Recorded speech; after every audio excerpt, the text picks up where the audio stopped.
እንደምን ዋላችሁ ውድ ተከታታዮቼ። የጀመርነውን የአመራር ትምህርት አሁንም ቀጥላለሁ። በትዕግስት እንድታዳምጡኝ በጌታ ፍቅር ጋብዛችኋለሁ።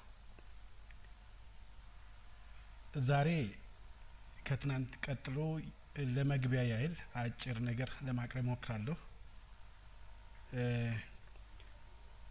በዚህ መግቢያ ውስጥ እንግዲህ አመራር ብዙ ጊዜ በሂደት የሚዳብር የችሎታ ስብስብ የካሪዝማቲክና የስትራቴጂና የእውቀት ቅይጥ እንደሆነ የሚታሰብበት ሁኔታ አለ። ነገር ግን እውነተኛ የአመራር ወይም እውነተኛ አመራር የምንለው በመጽሐፍ ቅዱስ ምሳሌ እንደተገለጸው ከቴክኒክና ከሰው ጥረት የላቀ መሆኑን በመንፈሳዊ መሪዎች በእምነትና በታዛዥነት እንዲሁም በራዕይ ላይ ለእግዚአብሔር ዓላማ ባለው ቁርጠኝነት ላይ የተመሰረተ እንደሆነ ደግሞ ከመጽሐፍ ቅዱስ እንረዳለን። የአሕዛብ አባትና በእምነት የሚመራው መሪ ምሳሌ እንዲሆን በእግዚአብሔር ከተጠራው ከአብርሃም በላይ የእነዚህን እሴቶች በመጽሐፍ ቅዱስ ውስጥ የሚገልጽ አንድም ሰው የለም እና በሚቀጥሉት እንግዲህ የቪዲዮ መልእክቶቼ የአመራር ትምህርት ከአብርሃም ሕይወት፣ እምነት፣ ራዕይና የቃል ኪዳን አመራር በሚል ከዚህ አስደናቂ መሪ ሕይወት ሊወሰዱ የሚችሉትን ጥልቅ ትምህርቶችን እንዳስሳለን። አብርሃም በኡር ከነበረው ተራ ሰው ወደ ታላቅ የሀገር መሪ ፓትርያርክ ያደረገው ጉዞ በሁሉም አውድ ማለትም በፖለቲካዊ፣ በንግድ፣ በቤተ ክርስቲያንና በቤተሰብ ውስጥ ለሚገኙ መሪዎች ኃይለኛ ግንዛቤዎችን የሚያስጨብጥ እንደሆነ ይታመናል። በህይወቱ የበለጸገ የእምነት ተግባር የታጀበ ሰው ነው። የዘመናዊውን አመራር ውስብስብ ነገሮችን ስንመራመር ልንመስለው ይገባል ብዬ የማምነው የህይወት መሪነት ምሳሌ የሚያሳይ ሰው ነው። የአብርሃም አመራር በወታደራዊ ድሎች ወይም በፖለቲካ ኃይሉ የሚገለጽ ሳይሆን ከእግዚአብሔር ጋር ባለው የቅርብ ዝምድና እና በእግዚአብሔር ተስፋዎች ላይ ባለው የማይናወጥ እምነት ነው።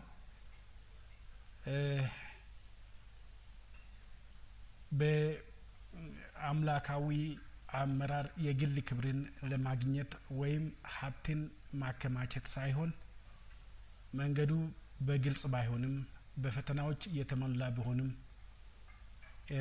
የእግዚአብሔርን ዓላማዎች በታማኝነት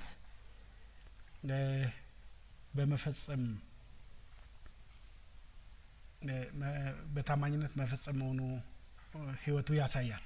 የአብርሃም የእግዚአብሔርን ጥሪ መታዘዝ፣ ተስፋዎችን በመጠባበቅ ላይ ያለው ትዕግስት፣ በቅንነትና በራዕይ የመመራት ችሎታውና ለቤተሰብና ለቃል ኪዳኑ ያለው ቁርጠኝነት ከጊዜና ከባህል በላይ የሆኑ የአመራር መሪዎች ናቸው። የአብርሃም አመራር በጣም አስደናቂ ከሆኑት አንዱ እርግጠኛ ባልሆነ ሁኔታ ውስጥ ታማኝ ሆኖ የመቆየት ችሎታው ነው። ፍጹም የሆነ እቅድ ወይም ግልጽ የሆነ ፍኖተ ካርታ አልነበረውም። ያም ሆኖ የአምላክን መመሪያ ለመከተል ፈቃደኛ ነበር። ሌላው ቀርቶ የሚያውቁን ሁሉ ትቶ ነበር የወጣው። በዘፍጥረት ምዕራፍ 12 ላይ እግዚአብሔር አብርሃምን ሀገሩን፣ ቤተሰቡንና ምቾቱን ትቶ እግዚአብሔር ወደሚያሳየው ምድር እንዲሄድ እንደጠራው፣ እግዚአብሔር የጠራውን ቃል ኪዳን የሚፈጽም መሆኑን በማመን በእምነት ለመውጣት የአብርሃም ፈቃደኝነት የአመራሩን መሰረት ይመሰርታል። ከዚህ ቀላልና ጥልቅ የታዛዥነት ተግባር የአብርሃም የመሪነት ጉዞ እንደ ተከታታይ ተግዳሮቶች፣ ውሳኔዎች፣ ውድቀቶችና ድሎች የእግዚአብሔርን መሪነት መሰረታዊ መሪዎች ያሳያሉ። የአብርሃም ህይወት የራእይ ኃይልም ምስክር ነው። በዘፍጥረት 13 ከቁጥር 14 እስከ 17 እግዚአብሔር ለአብርሃም ዘሩ ምድሪቱን እንደሚወርስ ቃል እንደገባለት እናያለን። አብርሃም ምንም እንኳን በእድሜ የገፋና ልጅ ባይኖረውም አሁን ካለበት ሁኔታ በላይ በመመልከት ምንም እንኳን ፍጻሜው ከአቅሙ በላይ ቢሆንም የወደፊቱን ተስፋ ራዕይ አጥብቆ በመያዝ ይህ ባለ ራዕይ አመራር በግል ምኞት ወይም በአላማዊ ስኬት ላይ የተመሰረተ ሳይሆን የእግዚአብሔር ተስፋዎች እንደሚፈጸሙ በማመን ጉዞውን የጀመረ እንደሆነ እንረዳለን። ሌላው የአብርሃም የአመራር ቁልፍ ጭብጥ ለቃል ኪዳን ያለው ቁርጠኝነት ነው። እግዚአብሔር ከአብርሃም ጋር የገባው ቃል ኪዳን የእርሱ አመራር የሚገለጥበት ማዕከላዊ ማዕቀፍ ነው። ቃል ኪዳኑ የግል በረከቶች የቃል ኪዳን ብቻ ሳይሆኑ ነገር ግን ለሌሎች በረከት የመሆን እና የወደፊት ትውልዶችን በእግዚአብሔር ትእዛዝ በታማኝነት የመምራት መለኮታዊ ትእዛዝ ነው። የአብርሃም አመራር ባህሪው በዝምድና ያለው ነው። የሚቀረጸው ለእግዚአብሔርና ለቤተሰቡ ባለው ቁርጠኝነት በተለይም በልጁ በይስሐቅ በእርሱ በኩል ቃል ኪዳኑን የሚቀጥል መሆኑ ነው። አብርሃም ብዙ ጥንካሬ ቢኖረውም እንከን የለሽ አልነበረም። ተሳስቷል። ንጹሕ አቋሙን አበላሽቶ አልፎ ተርፎም አምላክ የሰጣቸውን ተስፋዎች ተጠራጥረዋል። ይሁን እንጂ ውድቀቶቹ የታሪኩ መጨረሻዎች አልነበሩም። በስህተቶቹ አማካኝነት አብርሃም የእግዚአብሔርን ምሕረት አገኘ። በትህትና ንስሐ በመግባት ፈቃደኝነቱን የአመራር ቁልፍ ገጽታዎች እንደሆኑ እናያለን። አብርሃም የመሪነት ህይወት ፍጽምናን እንደማይፈልግ ይልቁንም ትሁት የሆነ ከውድቀት ለመማር ፈቃደኛ የሆነ እና የእግዚአብሔርን መመሪያ የሚሻ ልብ እንደሆነ አስተምሮናል።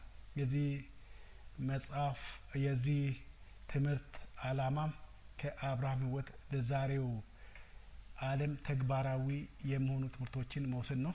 አመራር ብዙውን ጊዜ በሙስና በግል ጥቅምና የእይታ እጦት በሚታወቅበት ዘመን የአብርሃም የአመራር ትህትና፣ እምነትና ጽናት ተምሳሌት ነው።